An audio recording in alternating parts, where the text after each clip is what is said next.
I commit to facilitating the growth and expansion of the technological sector. And we here at the JIS support that commitment. Innovations in science and technology is one of the ways we can achieve our shared vision for the island to be the place of choice to live, work, raise families, do business, and what Prime Minister Andrew Holness always adds, retire in paradise. It's your favorite magazine program. We continue today's offering with a word of advice followed by the news. I'm Adrian Atkinson. Stay with us.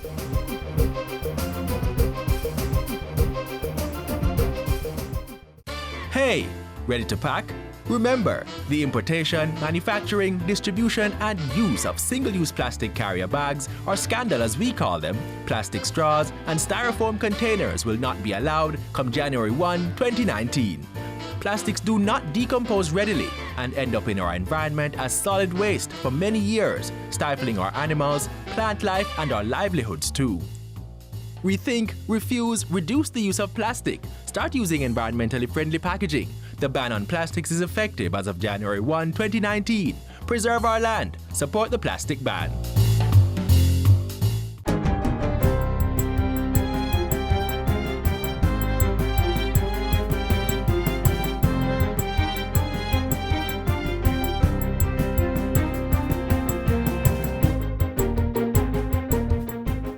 Good day, I'm Stephen McHugh, and this is your JIS News for Monday, November 26.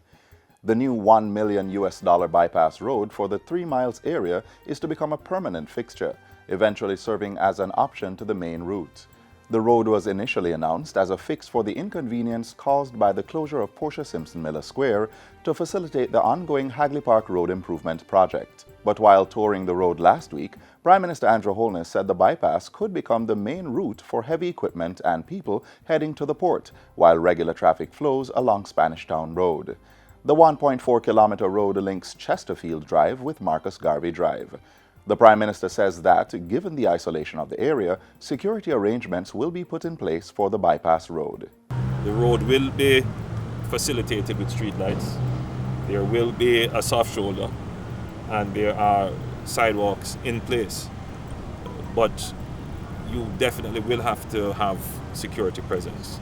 So it will be part of the patrol schedule of the Hunts Bay Police.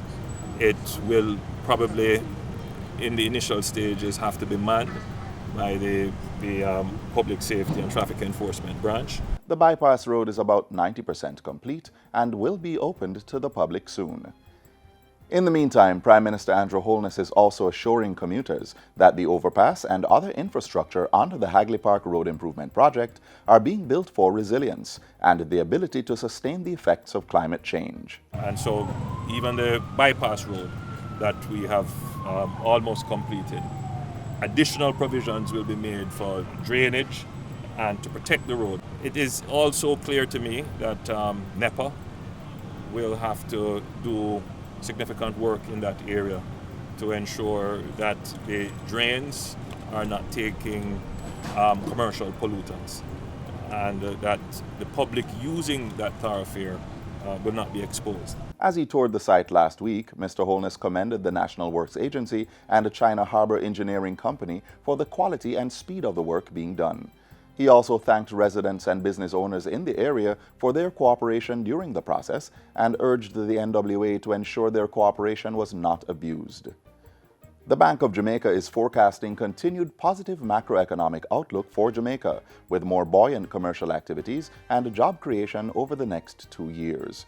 BOJ Governor Brian Winter made the projections while speaking at the bank's recent quarterly press briefing.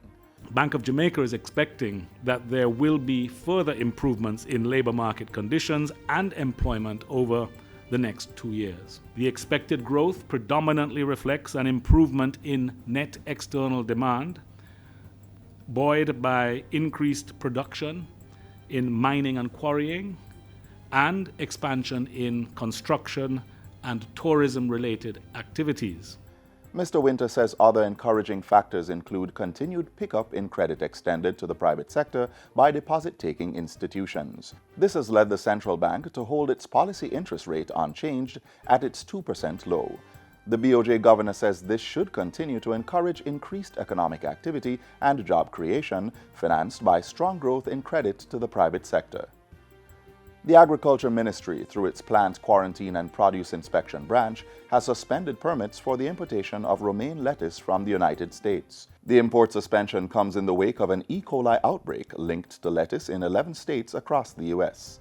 E. coli bacteria is found in the environment, foods, and intestines of people and animals. The bacteria can cause diarrhea, urinary tract infections, and respiratory illnesses such as pneumonia. The Agriculture Ministry is asking consumers who have purchased romaine lettuce to discard or return the item to the grocery store for a full refund. Persons seeking further information are urged to contact the Consumer Affairs Commission at info@cac.gov.jm or call 876-906-5424. The National Solid Waste Management Authority, NSWMA, has embarked on a national town center cleanup campaign. 105 town centers within the 4 regions across the country are being cleaned up in time for Christmas. Executive Director at the NSWMA, Audley Gordon, says over 2,000 truckloads of refuse will be removed from the town centers during the campaign. Members of the business community are being called on to support the cleanup campaign by properly disposing of their garbage. Under the law, the NSWMA is not responsible for the garbage collection of commercial entities. Government is working towards having 300 fully certified early childhood institutions by the year 2019. Through the Early Child Commission and our government, we are taking on infant schools. We are adding infant departments to existing primary schools. We are asking the private early child institutions to come over, sign an MOU, and to become part of the government public early childhood system.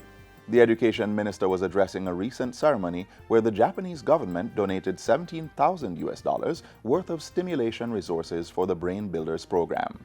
Launched on July 6, the program is a framework for action in the first 1,000 days of a child's life, which is from conception to age 2. 10 early childhood institutions will benefit from the Japanese government's donation of toys, storage bins, book stands, and baby band rhythm sets. Our coming together on this occasion is a clear indication that my government holds dear the philosophy that investing in education at the early childhood, primary, secondary, and tertiary levels is extremely vital for the overall development of a country and its people.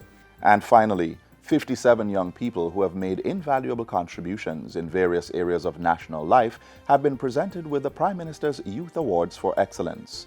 The awards were presented during a ceremony held on the lawns of Jamaica House on Saturday. They were selected from 200 nominees in 12 categories. Prime Minister Andrew Holness praised the young people for their exemplary work, pointing out that their success required selflessness, hard work, sacrifice, and tenacity. It is therefore only appropriate, only fitting, that your country should single you out, not only as encouragement and recognition for your perseverance, but as an example to others that they can start where they are, use what they have, harness their talents and aptitude to create something far-reaching and deeply impactful. A total of 224 individuals have received the Prime Minister's Youth Awards for Excellence since the program was introduced in 1998. The awards form part of Youth Month 2018 celebrations under the theme Level Up. And that's it for JIS News Today. I'm Stephen McHugh. Thanks for watching.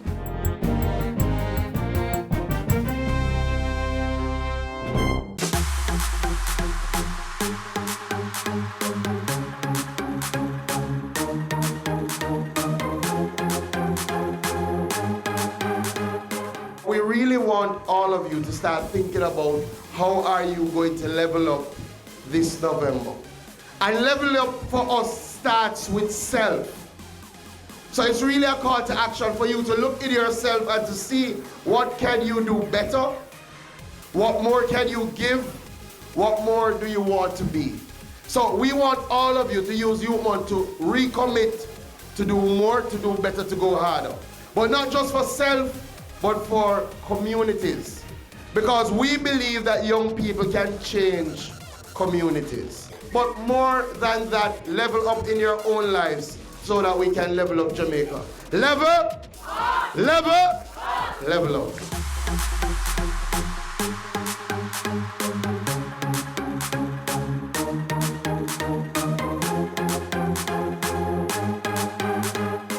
Developments in science and technology are fundamentally altering the way people live, connect, communicate, and transact, with profound effects on economic development. See how Dr. Lawrence Williams, an outstanding Jamaican and a 2018 nominee in the National Medal for Science and Technology and Innovation Awards, is making his mark in the sector.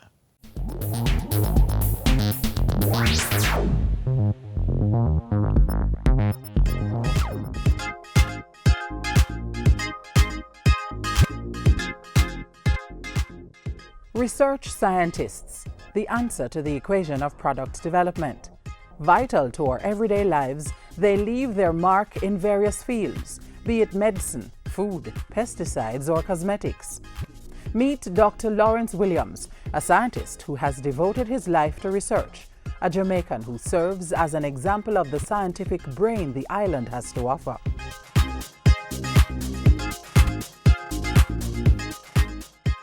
When I finished my Bachelor of Science degree at the University of the West Indies, I decided to do natural product pesticide research with Professor Ajay Mansingh. And from there, it got deeper and deeper. I then developed a liking for pesticide research and medicinal drug development. And that's where now I'm getting most of the success in my research. Accredited to his many research successes is the International Patent Award he received for a compound isolated from the guinea hen weed. This plant is widely grown in Jamaica and other parts of the Caribbean, as well as areas of Central and South America and Africa. The protein compound dibenzyl trisulfide, found in the guinea hen weed, has the potential to cure cancer, one of the leading causes of deaths globally. DTS, as I call it, is a very unique anti-cancer molecule in that it not only goes for one type of cancer cell, it goes for at least 12 types of cancer cell in the joint research programs that are going on the trisulfide. Among these cancers are those of the brain, bladder, breast, skin, fibrous and small cell lung cancer. Dr. Williams' research took him to Germany, where he partnered with other professors. They have so far linked the anti-cancer action of dibenzyl trisulfide to the molecule's ability to disrupt the cytoskeleton framework of two types of cells, actin and microtubules. Basically, normal cells in a cancer-free body do not divide, but when cancer is present, the microtubule cells divide rapidly. This research suggests that the anti-cancer compound in the guinea hen weed can fight that process and eventually kill the cancerous cells. The success of this research could mean a replacement of many cancer drugs that have toxic side effects. So what's next? We have done a lot of what they call test tube research. Now, our next step would be clinical trials. And then we hope that we could have a compound on the market to treat cancer. Dr. Williams' research could change the face of medicine, and the scientific breakthrough would mean good news for Jamaica, given its ability to contribute to health and foreign exchange earnings. Can you imagine getting the cure for cancer? In the United States of America, the treatment for breast cancer alone value over $40 billion US. And if this is a cure for cancer, can you imagine all of that money coming to Jamaica? That's super. The guinea hen weed is widely used in tropical, herbal and veterinary medicine, and also as a fungicide and pesticide. The Scientific Research Council, SRC, one of the island's chief supporters of scientific research and development, is also looking at other Jamaican plants for the antioxidant property, which is recognized as an agent for treating degenerative diseases. So research is very crucial for the development of Jamaica as it relates to its plants and other natural products. Marine environment is another broad area of research. And I don't think that the university is putting enough into marine research. I think we should have maybe 4 or 5 researchers in marine science. For his part, Dr. Williams is also researching treatment options for cattle ticks, the development of pesticides, and screening Jamaican plants for ACE inhibitory activity, a compound used to normalize high blood pressure. He has received several awards from the Biographical Institute in the United States and the United Kingdom, and got the first Young Scientist Award in Jamaica, the Caribbean Academia of Science Award, and the Silver Musgrave Awards for scientific research.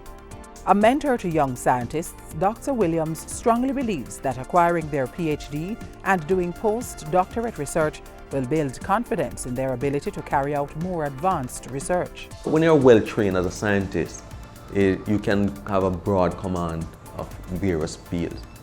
So with new technology and discoveries emerging every day, this will lead to exciting opportunities for research scientists.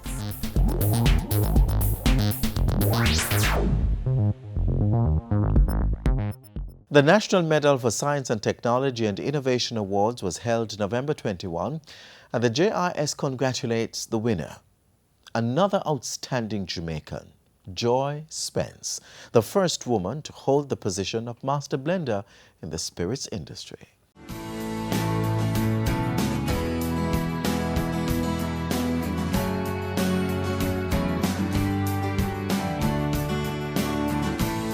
Welcome to the Joy Spence after this home experience. It's absolutely amazing, isn't it? It is. I'd like to just take the opportunity to welcome you to this particular discussion.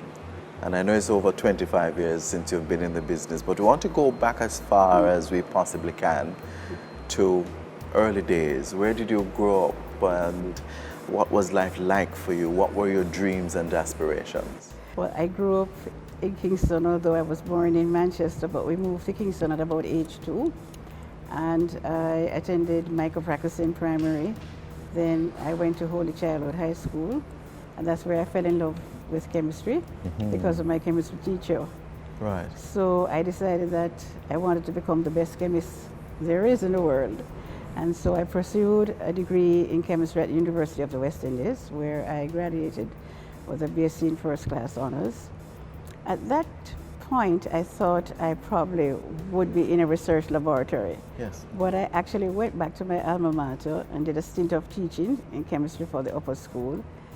Then I lectured at the College of Arts, Science and Technology. No, you take. No, you take. Yes. And decided that I wanted to get some manufacturing experience. So I joined Tia Maria as a research chemist. Then I became very bored because it was a one-product operation. Yes. And J-Ray Navy is right next door to Tia Maria. So in my hours of boredom, I'd look across the fence and I would see tankers rolling in, people looking very busy. And I said, oh, that's a very interesting place to work. Right. So I sent in my resume and they invited me over for an interview.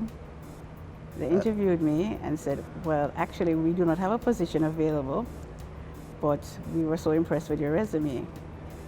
So I left and I said, okay, nothing tried, nothing done. Nothing done, indeed. Now, this was 1981. 1981. Good, yes. So 2 weeks later, they called me and said, we created a position for you, the position of chief chemist.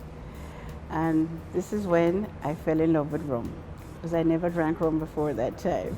And so I started to work with the previous master blender and became so fascinated with the whole art of blending and sensory analysis. And this is what led me to where I am today. How were you able to navigate your way through this particular industry that is considered a male-dominated profession?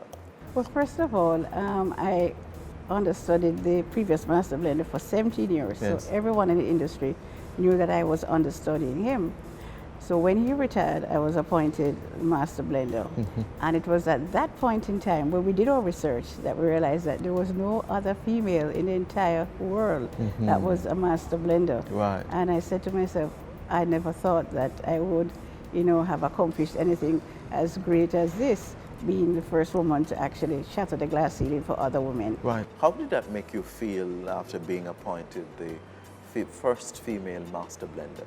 You know, I didn't believe it at first. You know, I said, Right. I wonder if they had the research right, you know, because I was never ever looking at that when I was working with the previous master blender and understanding him. I just wanted to become the best blender there is. Right. And it was very proud to be a Jamaican woman having achieved this. And so a rare 25-year-old rum, aptly named after you, Joy. Tell us about that and what went into that and how did you feel about having a beverage being named after you? I selected my favorite 25-year-old pot still rum. So it became the heart and soul of the blend because it had this amazing orange peel, nutmeg and ginger notes. And I combined it with other rums to create this magnificent blend. So overall, this rum now has the amazing orange peel top note intertwined with ginger, nutmeg and spice, finishing with warm vanilla, coffee and coconuts with this amazing brown sugar finish. Just absolutely delicious.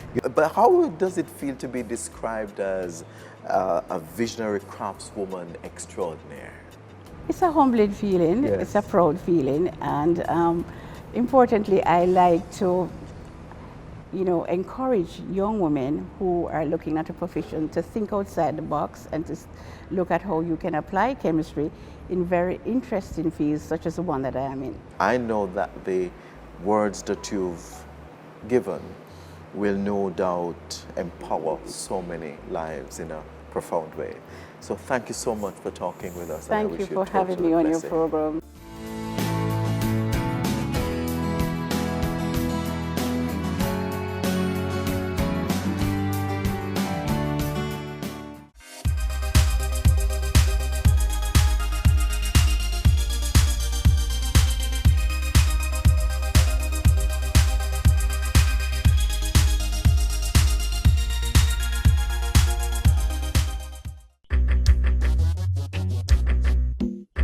Nutritious food, succulent dishes, superior workmanship, and excellent service.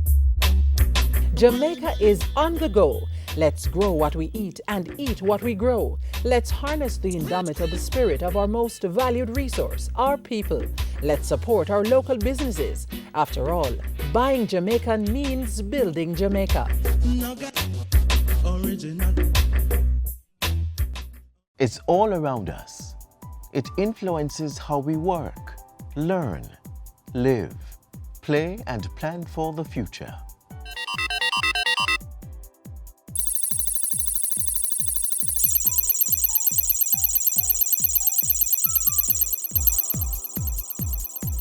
GIS is the short form of Geographic Information System. It's a computer-based system built to capture, store, manipulate, analyze, manage, and display all kinds of spatial or geographical data. In geography class in high school, persons were taught that in geography, we're able to locate where features are using coordinates. That's the basis of GIS. Knowing where these features are on the Earth's surface and being able to represent that within a computer-based environment where that is seen visually. So it's a support tool that we use to provide additional extension to any business process. And with this GIS technology, the government has been mapping Jamaica's course on the Information Highway. Leading that charge is the Land Information Council of Jamaica, LICJ, a mandate held since 1992.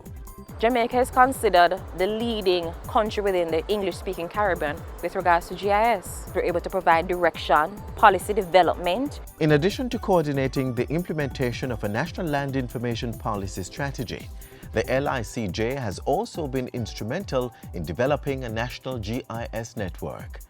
And with the foundation set, the Council is now focused on establishing and implementing a National Spatial Data Infrastructure, NSDI.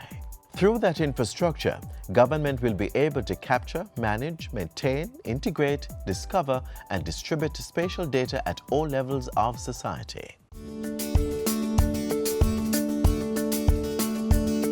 The LICJ's mandate is executed through its secretariat, the National Spatial Data Management Division, NSDMD. We provide a lot of technical support to all of these various government agencies that actively use GIS to carry out their mandate. We train these persons. Apart from that, we facilitate conducting GIS needs assessments. Government is currently the largest user of geospatial and related technologies, and that usage runs throughout government. It's seen in the water sector, transport, disaster management, environment management, national security, education, health, and agriculture. But no other area has seen the proliferation of GIS technology than that of land use and development.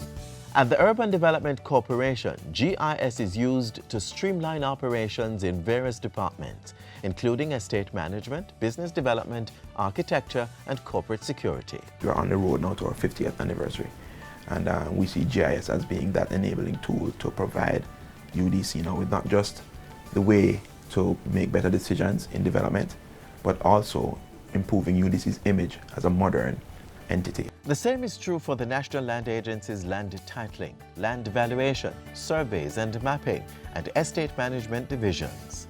A lot of the business processes that exist within the different divisions have GIS tied into it. So for example, there is no way that somebody can, at present, acquire a new certificate of title without some work happening on the GIS end. The National Works Agency also uses GIS in project planning, land acquisition, and location analysis. Everything that we do has a spatial component to it, and it's hard to deny that GIS is going to play a role in all of that. Cost savings, greater efficiency, faster decision making, improved communication, and better record keeping are all derived from the use of GIS. And the private sector also has been getting in on the technology. Increasing GIS nationwide is also a focus for the LICJ and the NSDMD. To facilitate this, the government has signed an enterprise license agreement with the Environmental Research Institute. That agreement has been a game changer. It has allowed us to be more efficient, in terms of accessing the data and using it to provide more information and to engage also with the public as well. What it does is open up a whole new world. So there are almost no limits to what we can do with GIS and improving the way we handle our spatial data as a government. Public awareness has also been heightened with the GIS Day during Geography Awareness in November. That observation has been staged annually since 2003. In 2017, with the LICJ celebrating 25 years groundbreaking work, there will be a 2-day GIS user conference in October. The conference will focus on national security for sustainable development under the theme Geospatial Technologies, Mapping Our Way to Secure Communities. As we strive to learn more about each other and the world around us, there is no doubt that GIS is the most practical and beneficial tool in this process. As Jack Dangamond, co-founder of the Environmental Systems Research Institute, said, GIS is waking up the world to the power of geography, the science of integration, and has the framework for creating a better future. We invite you to learn more about the GIS User Conference by visiting the webpage at gisuserconferenceja.com.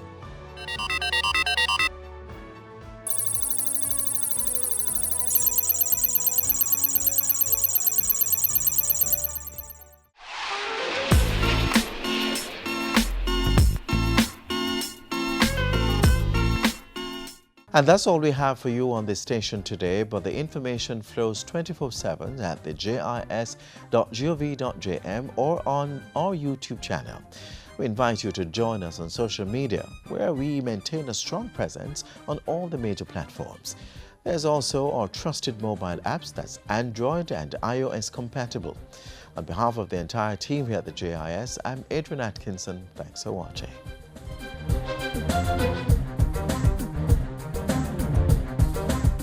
This has been a production of the Jamaica Information Service, the voice of Jamaica.